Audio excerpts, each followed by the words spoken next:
अगर एक शादी पे 1 करोड़ रुपए अगर खर्च होने वाले हैं, उसमें तो डेफिनेटली एक फ्लैट आ जाएगा। इवन आधा फ्लैट अगर आ जाए तो इजंट दैट बेटर कि आपने उस वक्त डाउन पेमेंट डाला हो कोई जमीन पे या कोई फ्लैट पे, बजाय इसके कि आप इतना खर्च करें एक एक दिन पे, 4 दिन ज्यादा से और ज्यादा। बात सी, अगर आप फिल्दी रिच है ना, तो ये तो फिर आपके लिए इट्स पीनट्स फॉर यू। हम एक सर्विस रोड पे थे और हमारे सामने से एक बहुत बड़ी गाड़ी आ रही। दानियाल ने मुझसे कहा इस गाड़ी की कीमत ऊपर मिलने वाले फ्लैट से ज्यादा, क्योंकि जाहिर सी बात है 6 करोड़ 7 करोड़ की गाड़ी है तो डेफिनेटली उसकी कीमत तो रियल एस्टेट से ज्यादा ही है ना। कौन यस। सी गाड़ी है ये यस। 6 करोड़ की? मैं आपको बाद में बताऊंगी, क्योंकि अगर आप सोसाइटी के उस सेगमेंट से बिलोंग करते हैं जिसके पास इतना पैसा है कि उसके लिए तो कुछ भी महंगा नहीं है, तो वो एक अलग बात है। लेकिन अगर आप मिडिल क्लासेस और अपर मिडिल क्लासेस में आए, जहाँ पे आप बजटिंग करते हैं, आपके रिसोर्सेज इनफाइनाइट नहीं है, लिमिटेड रिसोर्सेज हैं, चाहे आपके पास खुले भी हों मगर उनका एक एंड है कि मैं हम्म। इससे ज्यादा खर्च नहीं कर नहीं कर सकता। सकता। उस सिचुएशन में आके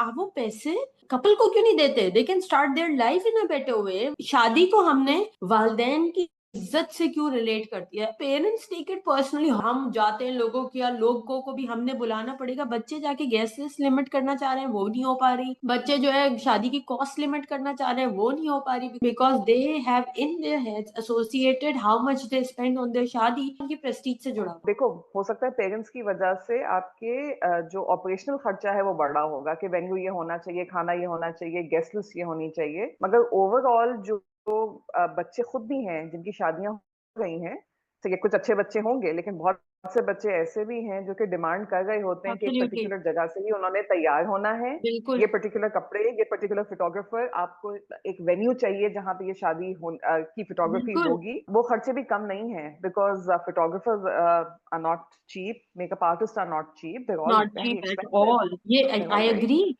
brides and grooms want to get married at certain event. कहीं ये सरदर्द उल्टा है, माँ बाप के पास खर्चे की गुंजाइश नहीं हो रही, बट बच्चे बजिद हैं कि हमें एक सर्टेन जी। स्टैंडर्ड की ही शादी चाहिए। मुझे नहीं पता कि ये इथॉस कहाँ से आया है, आपने टीवी पे दिखाना शुरू कर दिया, but most likely it's the upper echelons basically ना, कि क्योंकि हर तबका अपने ऊपर वाला तबका जो है उसको देख के एम्यूलेट करता है और कहता है कि हम लोग उस तरह की जिंदगी गुजारना चाहते हैं जिस तरह ये लोग गुजार रहे हैं। वो कर नहीं सकते हैं क्योंकि पैसे नहीं हैं।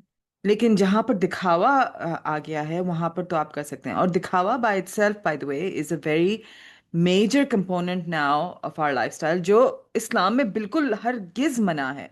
मेरी नानी तो कहती थी कि आपके घर में खाने की खुशबू बाहर नहीं जानी चाहिए, क्योंकि किसी और को एहसास कमतरी ना हो जाए, किसी को पता ना चल जाए कि आपके पास खाना बन रहा है और उनके पास शायद ना हो खाने को।